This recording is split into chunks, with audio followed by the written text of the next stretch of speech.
Hey Bulldogs, Chris Bryant here, and what in the world is all this gibberish doing on my screen? Authentic Frontier gibberish, perhaps. Well, the thing is, I left this up here because it ties directly into our command reference for today, and that's on the exec timeout command. Great exam material here. I expect you to see this command one way or another. It's got a couple of numeric values, so we got to be very clear on which is which there, and also a bonus dad lecture for you. And I mean that. I'm going to give you a dad lecture on using this in a production environment versus using it in a lab environment. It is one of the four commands that I use on every one of my Cisco routers and switches in a lab environment. And we're going to talk about why I do that in just a moment. But the thing is, this is from the previous video, and I finished it a few minutes ago for you on the logging synchronous command. And I didn't leave it up here for a cheap plug, but if it works that way, fine. I hope you'll go out and watch it when you're done here. Thing is, though, after that I did a few things, and then I just left the keyboard alone. And so, there is an idle timer there when you're in exec mode, and that's where we are now, actually, is in enable mode. And the thing is, there's no input at all now for a couple of minutes. But I have not been thrown out, if you will, of enable mode and put into user exec mode. And the reason is that the default timeout is 10 minutes and 0 seconds. And there's a reason I'm saying it that way instead of just 10 minutes. Now, this goes for your console port, which is how I'm connected, and it also goes for your VTY lines. So you might want to change that timeout a little bit, and maybe under certain circumstances you want to negate it. And I'm going to show you exactly how to do that right now with the exec timeout command. Now, in a lab environment, I'm going to do something that I would never do in a production environment, and that is to disable this timer entirely. And the reason you don't want to disable it in a production network, it's a security vulnerability, so just don't even think about it. But exec timeout 00 is an excellent lab command. So let me tell you, first off, why in the world we have two zeros to begin with. Let's go out to the console port, and I'm going to bring up the exec timeout command. And we see that the first value is a required value because we see no CR there. So exec timeout by itself isn't going to do you any good. Your timeout in minutes, this is an interesting range, 0 to 35,791. I'm not sure how we came up with 35,791. That will not be on your exam, but just an interesting value there. I have never set my exec timeout to 35,791.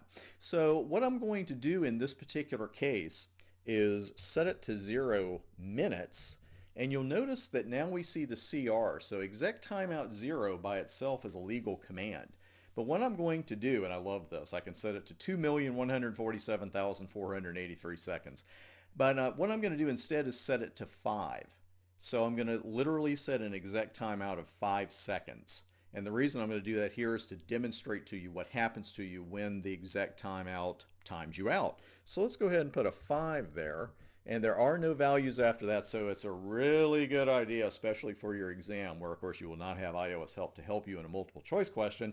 What's that first value? If it shows you exec timeout 10:0, what exactly does that mean? Well, that sets it to 10 minutes and 0 seconds, which is why I said that so funnily earlier. So we've got exec timeout 05. I'll go ahead and hit Z. We're going to get a little console message. And we're just going to hang out here for about 5 seconds. Yeah, that's exactly what happens because the idle timer started as soon as I had just hit that last keystroke, that last enter. And 5 seconds later, boom, now I'm out at the console is now available. Press return to get started.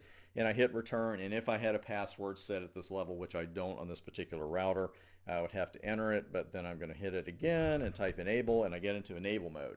So that's enough of an annoyance. And the reason that I run this in lab environments, yeah, it's going to keep doing that.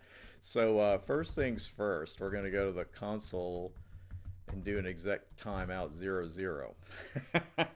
It's like, why is it doing that again? Well, the thing is, there was another 5-second idle timeout. So you see there a first-hand reason you would not set this to 5 seconds in a lab environment either.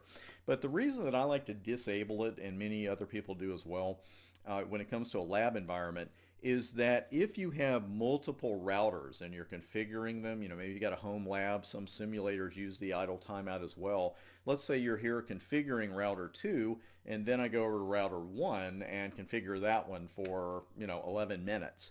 Well, then I come back to router 2 and it's like, oh, now I gotta, go back in again and type enable. It doesn't sound like that big a deal, but if you've been practicing passwords and you got a couple of passwords there you got to enter, it's like, okay, there has to be a way around this. So this is the way around it. Exec timeout 00.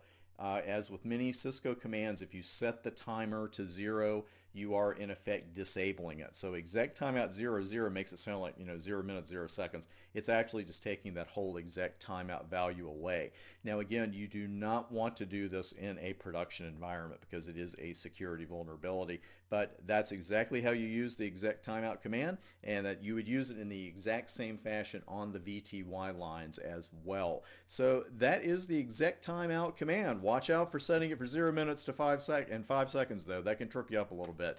Hope you enjoyed today's command reference. Check the other ones out on my YouTube channel while you're out here. Subscribe if you feel like it, and I will see you tomorrow with another CCNA command reference.